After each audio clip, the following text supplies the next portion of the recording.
जय श्री राम। रानी कुशवा का हाथ जोड़ के प्रणाम सबको।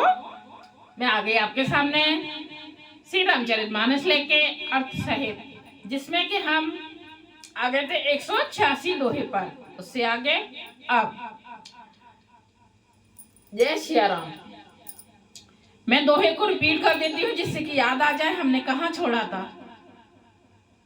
एक एक शब्द का अर्थ हम सुन रहे हैं और कितना आनंद आ रहा है, बहुत आनंद आ रहा है अर्थ सुनने में रामायण का। जय श्री राम।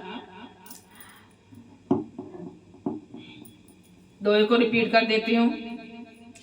आरत जननी जाने सब, भरत सने सुजान, कहो बनावन पाल की, सजन सुखासन जान। स्नेह के सुजान, प्रेम के तत्व को जानने वाले भरत जी ने सब माताओं को आप दुखी जानकर उनके लिए पालकियां तैयार करने तथा सुखासन यान सुखपाल सजाने के लिए कहा। अब चौपाई, इससे आगे चौपाई। चक्की चक्की जिमे पूरे नर नारी, कहते प्राप्त और आरती भारी, जागते सब निस भयो बिहाना, भरत बोलाए सचिव सुजाना। नगर के नर नारी चकवे चकवी की भांति हृदय में अत्यंत आर्त होकर प्रातः काल का होना चाहते हैं। सारी रात जागते जागते सवेरा हो गया। तब भरत जी ने चतुर मंत्रियों को बुलवाया। कयो लेओ सब तिलक समाजू, बने देव मुने राम ही राजू, बेग चलो सुने सचिव जोहारे, तुरत तुरग रथ नाग समारे। और कहा, तिल का सब सामान ले चलो। वन में ही मुनि वशिष्ठ जी श्री रामचंद्र जी को राज्य देंगे। तिलक का सब सामान ले चलो और वन में ही श्री रामचंद्र जी को राज्य देंगे, जल्दी चलो। यह सुनकर मंत्रियों ने वंदना की और तुरंत घोड़े, रथ और हाथी सजवा दिए। अरुंधति अरु अग्नि समाऊ, रथ चढ़े चले प्रथम मुनि राऊ, विप्र वृंद चढ़े वाहन नाना, चले सकल तप तेज निधाना। सबसे पहले मुनिराज वशिष्ठ जी अरुंधति और अग्निहोत्र की सब सामग्री सहित रथ पर सवार होकर चले। फिर ब्राह्मणों के समूह जो सबके सब तपस्या और तेज के भंडार थे, अनेकों सवारियों पर चढ़कर चले। नगर लोग सब सज सज जाना, चित्रकूट कहे किन पयाना, श्री का सुभग न जाए बखानी, चढ़ चढ़े चलत वही सब रानी। सारा सामान लेके चल रहे हैं भरत जी। नगर के सब लोग रथों को सजा सजा कर चित्रकूट को चल पड़े, जिनका वर्णन नहीं हो सकता। ऐसी सुंदर पालकियों पर चढ़ चढ़कर सब रानियां चली।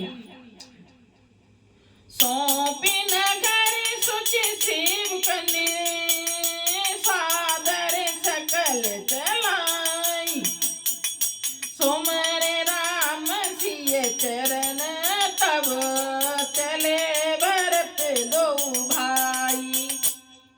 विश्वास पात्र सेवकों को नगर सौंप कर और सबको आदर पूर्वक रवाना करके तब श्री सीताराम जी के चरणों को स्मरण करके भरत शत्रुघ्न दोनों भाई चले। राम दर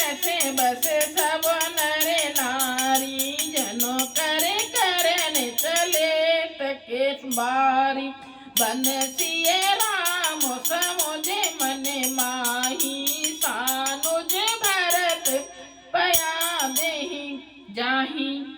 श्री रामचंद्र जी के दर्शन के वश में हुए, दर्शन की अनन्य लालसा से सब नर नारी ऐसे चले मानो प्यासे हाथी हथनी जल को तक कर बड़ी तेजी से बावले से हुए जा रहे हों। श्री सीताराम जी सब सुखों को छोड़कर वन में हैं। मन में ऐसा विचार करके छोटे भाई शत्रुघ्न जी सहित भरत जी पैदल ही चले जा रहे हैं। देखी सने लोग अनुरागे, उतर चले है गए रथ त्यागे, जाई समीप राखिन जिंडोली, राम मात मृदु बानी बोली। उनका स्नेह देखकर लोग प्रेम में मग्न हो गए और सब घोड़े हाथी रथों को छोड़कर उनसे उतरकर पैदल चलने लगे। तब श्री रामचंद्र जी की माता कौशल्या जी भरत जी के पास जाकर और अपनी पालकी उनके समीप खड़ी करके कोमल वाणी से बोली, तात चढ़ई रथ बल में तारी, होई प्रिय परिवार दुखारी, तुमरे चलत चले सब लोग, सकल शोक कृष नहीं मग जोगू। हे बेटा माता बलया लेती हैं, तुम रथ पर चढ़ जाओ, नहीं तो सारा प्यारा परिवार दुखी हो जाएगा। तुम्हारे पैदल चलने से सभी लोग पैदल चलेंगे। शोक के मारे सब दुबले हो रहे हैं, पैदल रास्ते के पैदल चलने के योग्य नहीं हैं। तेरे धरे बचन चरण सिरुनाई, रथ चढ़ चलत भये दो भाई, तमसा प्रथम दिवस करे बासु, दूसरे गोमती तीर निवासु। माता की आज्ञा को सिर चढ़ाकर उनके चरणों में सिर नवाकर दोनों भाई रथ पर चढ़कर चलने लगे। जब कौशल्या जी ने समझाया तब रथ में बैठे हैं भरत जी। पहले दिन तमसा पर बास मुकाम करके दूसरा मुकाम गोमती के तीर पर किया। पै आहार फल असन एक, निशि भोजन करे लोग, करते राम हित नेम, व्रत परिहरे भूषण भोग।